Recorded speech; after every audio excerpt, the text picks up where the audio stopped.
Gəncənin qədim küçələrindən gəzərkən tarix elə bil hər daşda, hər binada özü danışır. Amma bu şəhərin ürəyində elə bir sülalə var ki, onun adı Gəncənin tale yazısına çevrilir. Ziyadxanovlar.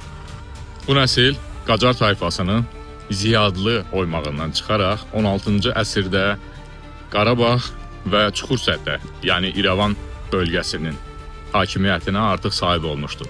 Gəncə xanlığının banisi Cavad xan Ziyadoğlu bu nəsildən çıxmış və Rus işğalına qarşı göstərdiyi müqavimətlə tanınmışdır. İsmail xan Ziyadxanov Azərbaycan Xalq Cümhuriyyətinin görkəmli dövlət xadimi, Rusiya İmperiyasının 1-ci dumasına seçilmiş 5 Azərbaycanlı deputatlardan biri idi. Cümhuriyyət dövrünün Xarici İşlər Nazirinin 1-ci müavini vəzifəsində çalışmışdı və İranla diplomatik əlaqələrin qurulmasında mühüm bir rol oynamışdı. Çox heyf ki, 1920-ci ildə Bolşeviklər tərəfindən Nargin adasında edam edilmişdi. Adil xan Ziyadxanov, İsmail xanın qardaşı, Azərbaycan Xalq Cümhuriyyətinin Xarici İşlər Nazirinin müavini çalışmışdı. Həm də ki, Azərbaycanın İrandakı səfiri olmuşdu.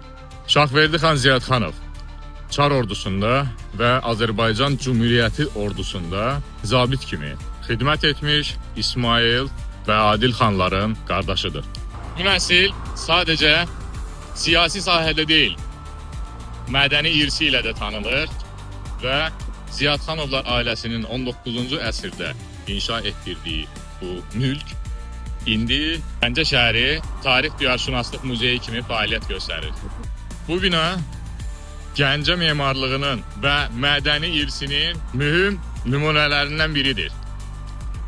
Ziyadxanovlar sadəcə bir nəsil deyil, bu bir tarix, bu bir mədəniyyət, bu bir qürurdur. Gəncənin ürəyində yaşayan bir tarixdir. Siz də tarixinizi unutmayın. Sağ olun.